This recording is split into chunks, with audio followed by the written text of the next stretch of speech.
Viem, čo si teraz hovoríš. Na aké debilné video si to klikol? Možno si len tak scrolloval a zrazu som tu ja. Ale počúvaj ma. Ak ťa niečo trápi, alebo ak ťa proste prenasledujú depresie a máš pocit, že si v koncoch, tak ti hovorím, že si na dobrom mieste.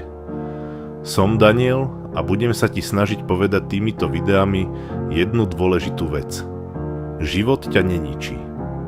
Možno to tak vyzerá, možno máš pocit, že je všetko proti tebe, ale ten život ti chce dať len nový comeback do tvojho nového života. Chce ťa pripraviť na niečo väčšie. V tomto videu sa pozrieme na tú vec, keď si človek povie, kto vlastne som. Má to vôbec zmysel? Tvoja skúsenosť a stres. Viem, čo to je zažiť tento pocit, tú neistotu, ten stres z každej maličkosti. Poznáš to, keď sa stále uisťuješ, či si niekde neurobil chybu? Keď ti v hlave ide dookola, čo ak som to posral, čo ak som to povedal zle? Je to hnusný pocit, ja to viem, zažil som to. Ale viem aj to, že sa to dá prekonať. Naozaj sa to dá. Mám tu pre teba 4 tipy, ako si viac do riti veriť a začať znova. Prvý. Minulosť, nevracať sa do minulosti. Lebo čím viac sa v tom vrtáš, tým viac ťa to bude pohlcovať. Bude ťa to ťahať ku dnu viac a viac, až kým sa v tom neutopíš. Musíš sa tomu postaviť.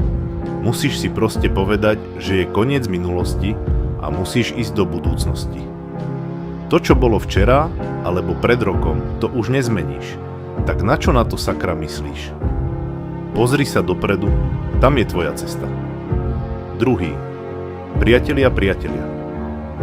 BT2TV, musím ti povedať, že všetkých týchto 5 bodov som si ja osobne zažil, nie sú to žiadne vymyslené reči. Ale vráťme sa k podstate. Zapamätaj si jednu vec. Priatelia odchádzajú a prichádzajú noví.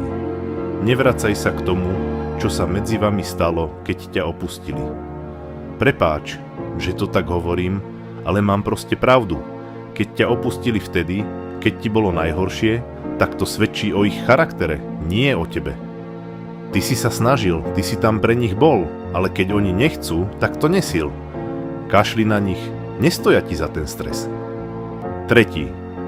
Chcieť mať všetko.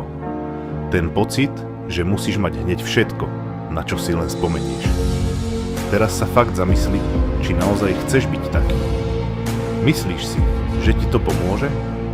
Peniaze ti nedajú radosť, dajú ti len utrpenie a ešte väčšiu neistotu, že o ne prídeš, alebo že ťa niekto oklame. Maj radosť z toho, čo máš teraz. Pozri sa okolo seba. Máš čo jesť? Máš kde spať? Maj radosť z toho, čo máš, nie z toho, čo nemáš. To je ten základ. Štvrtý. Pocit, že nikam nepatríš. Pocit, že nikam nepatríš. Toto som si hovoril furt. Každý deň, ale môj život sa zmenil, keď som si začal hovoriť, že som niekto. Som človek s ambíciami a nepodľahnem tomu. Skús sa zamyslieť, prečo si vôbec myslíš, že nikam nepatríš. Si dobrým človekom. A keď si to budeš hovoriť stále, uvidíš, že život ti dá tú druhú šancu. Uvidíš, že bude len lepšie. Netreba hneď padať do toho zlého a vzdávať to. Ako moja mama hovorí vždy, keď ty sám budeš chcieť, bude lepšie. A tomu proste treba veriť. Treba tomu veriť celým srdcom. Takto skús. Skús si viac veriť a uvidíš, že sa tie veci pohnú. Ak sa ti toto video páčilo, budem rád, ak ma podporíš a budeme v tom spolu. Vidíme sa na budúce.